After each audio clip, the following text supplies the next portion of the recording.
What's up, everybody? Eric Secondary Machine. Today I am out in the shop. Did I get scammed on the new 10K? No, I did not. This is what you want to see. That is just beautiful. Bearing surfaces and the spindle itself, I would say, are the two most important parts of these lathes when you go to buy them. This here is just dirt, but the bearing surface is basically here and I think here, but perfectly smooth. Very, very nice shape. As an example of what you don't want to find, this spindle came with some extra parts that I bought the week previous out on the Olympic Peninsula. And listen to this. Right at the spindle nose end. That, my friends, is cooked. That is not at all what you want. And so, when you go out and buy one of these lathes, you can't check that without pulling the spindle out of there. You just don't really know what you're going to end up with until you pretty much already own it and pull the spindle out. Which, by the way, I understand, like, some people think it's like a big deal to pull the spindle out. It really isn't. Where's my tool that I used to do that? I'm not seeing it now. I was going to show you what it is. Oh, it's because I already put it away. I think I put it down here. Yeah, this is the tool that I made for pulling spindles. Just a simple piece of PVC, a couple pieces of steel, and some all thread. They come right out super easy. So anyway, yeah, I'm really thrilled with what I bought. You know, when I went down to look at this, even though I had a 2.5 hour drive invested, I was ready to walk away from this just because it was looking pretty rough. Lots of rust and stuff on it.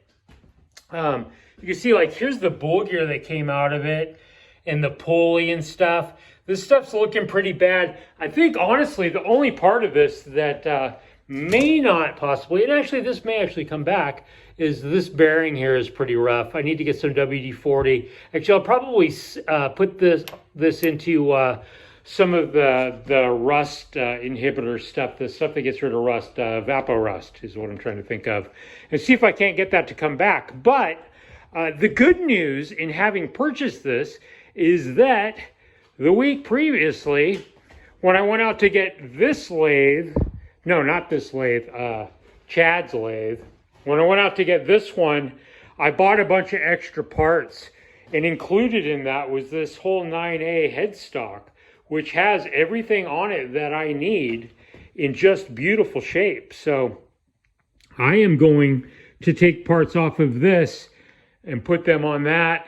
And actually the rusty stuff, you know, I'll put it in the Vaporust and it'll probably come back, and I will probably put that back together as well and possibly sell it down the road to somebody, or, you know, if somebody needs it or whatever, hit me up.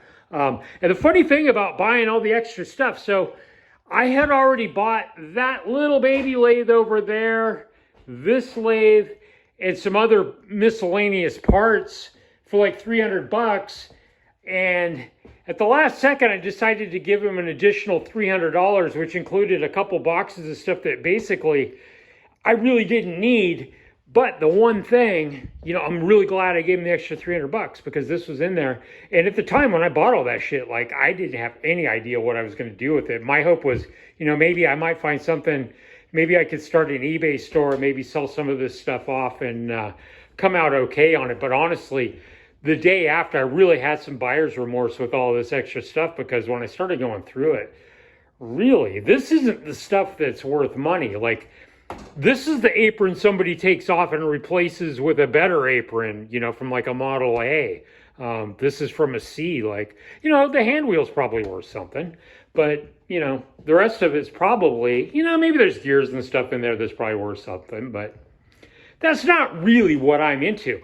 I'm more interested in restoring lathes and making them go again is honestly what I enjoy doing. So this has been degreased. You know, the funny thing about this lathe is that it really wasn't dirty. You know, the typical spots like down underneath here, this is always just really gnarly. But, you know, I was thinking like this was filthy because you look at it and it looks kind of rough. But the truth is, this lathe was very, very clean. Nothing like look at this 9A right now. Like this thing is just slimy. It's just covered in a nice coating of grease. Part of why I was still willing to buy this at the last minute was, one, I was going to get it at a very fair price. And two, he had already told me, the old man that passed away that owned this, he told me the old guy loved it. And so that told me that he probably knew how to take care of it and how to run it. I think a lot of times the compound really tells the story too. Look at this. Usually they've been crashed and shit, and this one's just barely got a nick in it. But a lot of times the compound will be in just really bad shape from having been crashed or whatever. This compound's a little worse, but certainly not bad. But a lot of times that'll be a real good indication. Let's take a look at mine. My 10K is actually pretty rough. It's got a couple chunks out of it. Nothing to keep it from running or whatever, but that'll usually give you a pretty good indication of what kind of care was taken, right? So anyway, I'm trying to decide what to do next. You know, I was talking in the last video about wanting to keep this bench for this lathe. Little did I know, there's actually a 6-inch difference in length. So I did some wood butchering to give myself some place for this to sit, because this lathe is actually about 6 inches longer, which I didn't catch that at first. But I still really like this bench, apart from the fact that I want my working height to be about 4 inches higher. So I'm going to have to do something. I'm going to fix the bottom of the legs to try to boost it up a little bit, I think.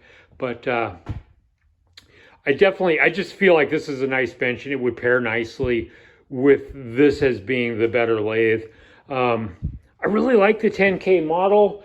Not that there's really anything wrong with this 9A, just doesn't have the swing. The 10K is just basically this lathe with a little more swing and a little bit newer models. So, but this is a nice lathe. So I think this is going to be the next project.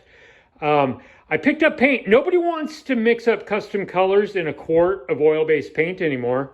They want you to buy a full gallon, which is like 60 to 80 bucks. And so I've been kind of hunting around trying to figure out what I could do. I found this Rust-Oleum medium gray gloss that comes in a quart, and this is pretty close to being right on with the color. Actually, I did a sample of it. I will show you really quick, but I think this is the color, long story short, that's going to end up on this 9A. I'm going to, oh, and that's the other thing, is that my wicks and my felts and stuff, this kit came. So this lathe is ready to be rebuilt, and if you don't have a copy of this, get one, because this is going to show me exactly how to put all of that stuff in. And the color, let me find, so I took this off of my lathe because this has just a really nice surface, where I thought I was going to go in and get a, try to get them to put it under the laser so that I could get a sample and get them to custom mix it. And so I believe that color, where did I put it? Oh, that color is right here on the corner. So I think that's nice enough. That's a nice gray color that I think will go well on there. I did check one other color that was available in Rust-Oleum, and I'm having a hard time seeing it now. I think actually maybe that's it right at the end of my finger. So yeah, not exactly right, but I think that this quart will work for me, and that way I don't have to buy a full gallon, you know. Maybe when I do the 10K, I'll have a gallon matched to the proper color, but I just can't see wanting to do that, because a full gallon of oil-based paint goes a long ways. Like literally, it would probably paint this lathe like a dozen times over. Oil-based paint goes a long way. A quart will, without any doubt in my mind, completely put a nice fresh coat on this. So that's going to be an upcoming thing. I've been a painting contractor in 2 different states, and so I'm pretty good at painting. So I'm going to do a little series on how to paint a lathe. So look forward to that. I've already bought a little sneak peek at some of the tools that I will use in order to do that. But look forward to that coming out. The main point in this video is I just wanted to get back to you guys, having pulled the spindle out of this. I now know that this is a really good this is a good tool. When I went to look at it, I didn't try firing up the motor. The motor checks out, runs forward and reverse. Everything on this so far has checked out, like the apron and everything. Everything functions exactly as it should. So it's a solid lathe and definitely worth working on. But like I said, until you pull the spindle out, you don't really know what you have. And you know, that's going to hold true for this, which when I finish with this video, that's what I'm going to jump in and do really quick, because I'm going to pull that spindle and inspect things. I've got the new belt actually that's going to go on this lathe. Here's someplace. I'm not seeing it, but anyway, it's going to be the same belt that that I'm running over here. I like it a lot, so that's going to go onto this. Anyhow, I'm going to get back to work. Eric's secondary machine. I will talk to you guys again soon.